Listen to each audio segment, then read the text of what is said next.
ক্রীড়া প্রতিযোগিতা 25 বিজয়ী সম্মানিত অংশবৃন্দ, সম্মানিত অভিভাবকবৃন্দ এবং যারা পুরস্কার পেয়েছে আমাদের ছোট ছোট সোনামণি, সবাইকে আরো একবার শুভেচ্ছা।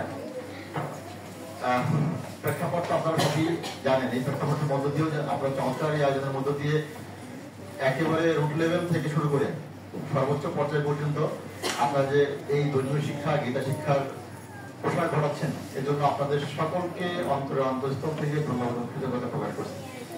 কারণ হচ্ছে আমরা সনাতনী যারা, আমিও, আমরা মানি কম জানি কম, স্বীকার করি তো একটু নাকি? আমরা জানি কম মানিও কম। আমাদের যে ধর্মটা এটি কিন্তু টিকিয়ে রেখেছে আমাদের মা এবং বোনেরা। অস্বীকার করতে পারবেন কেউ? এখানে যারা আপনারা আমাদের পুরুষ শিক্ষক বা অভিভাবক রয়েছেন, আপনারা দিনে বা রাত্রে কতবার পূজা অর্চনা করেন, কতবার প্রার্থনা করেন? করেন একদিনে একটু করেন?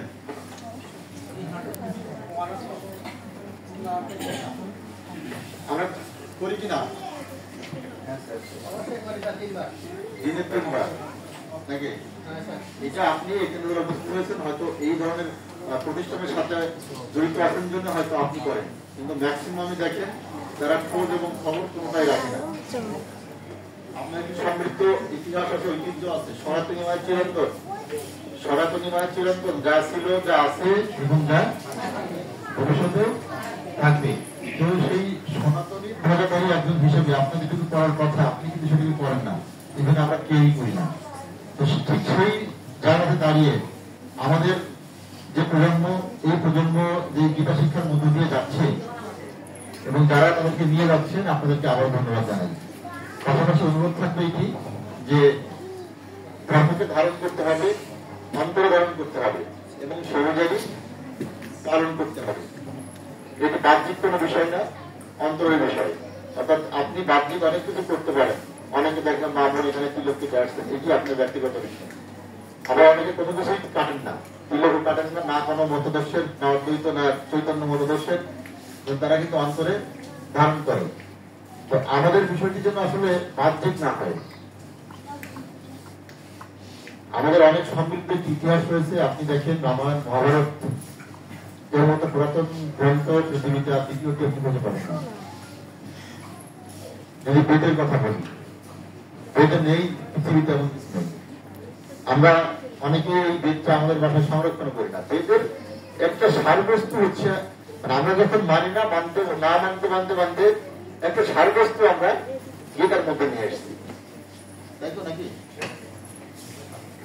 যে বেদ হচ্ছে পৃথিবীর সমস্ত কিছু, সেটা আমরা জানি না, মানি না, সংরক্ষণ করি না, না মানতে আমাদের ছোট করতে আমরা এখন নিয়ে এসেছি হচ্ছে মাত্র 18টি অধ্যায়ের কতগুলি শ্লোক আছে এখানে?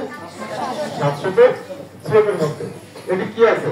শুধুমাত্র একটি যুদ্ধের একটি অংশে, যেখানে পরমেশ্বর শ্রীকৃষ্ণ অর্জুনকে উপদেশ দিচ্ছে।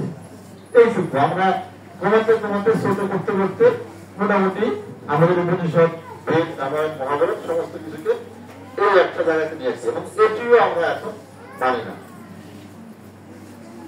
যেটুকু মানি সেটুকু জোর করে আমরা বিভিন্ন অনুষ্ঠানে যাই, সেখানে গিয়ে দেখি আমাদের সকলেই একটা মাত্র গীতা শ্লোক মুখস্থ করে সেখানে গীতা পড়তে। কোন শ্লোক বলুন তো আপনারা? সকলেই মুখস্থ।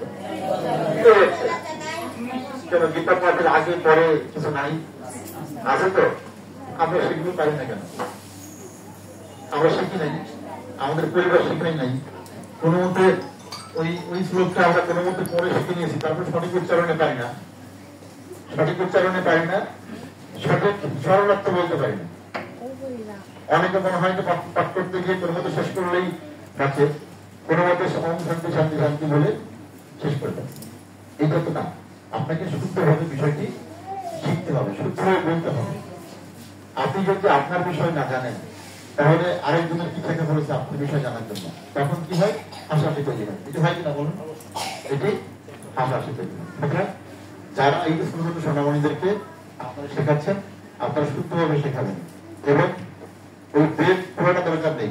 যে গীতার মধ্যে আমরা এখন ঢুকেছি, এই গীতাটাই তাদেরকে 716 দরকার নেই, অন্তত 18টি অধ্যায় কোনটাই কি বলা হচ্ছে, কোনটাই কি বলা হচ্ছে, গীতার মাহাত্ম্য, গীতার পাঠ করার আগে যে গুরুপ্রণাম মন্ত্র, তারপর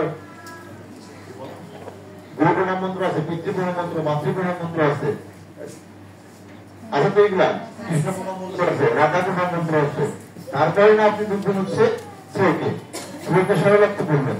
তারপরে আছে ক্ষমাপ্রার্থনা আছে, আছে আছে তো। তারপরে শান্তি প্রার্থনা করবেন, আছে না?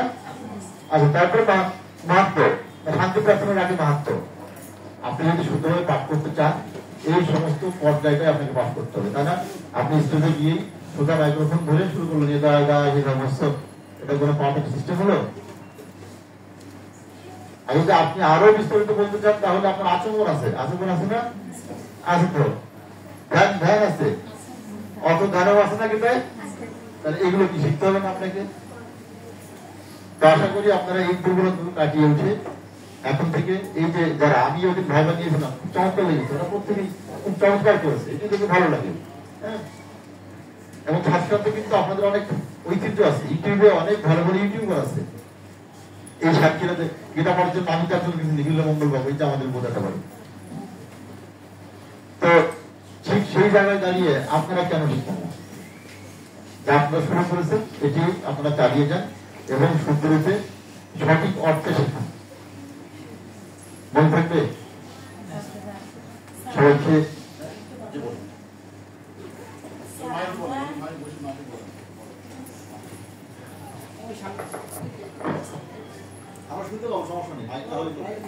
স্যার, আমরা এই যে গীতাটা শেখাই, আমাদের একটা নিয়ম দেওয়া হয়েছে সরকারিভাবে, সেই অনুযায়ী আমরা শেখাই। কিন্তু আমরা যে বাচ্চাদের শেখাই, ওদের স্কুলে যে এই নিয়ম অনুযায়ী বলতে দেওয়া হয় না।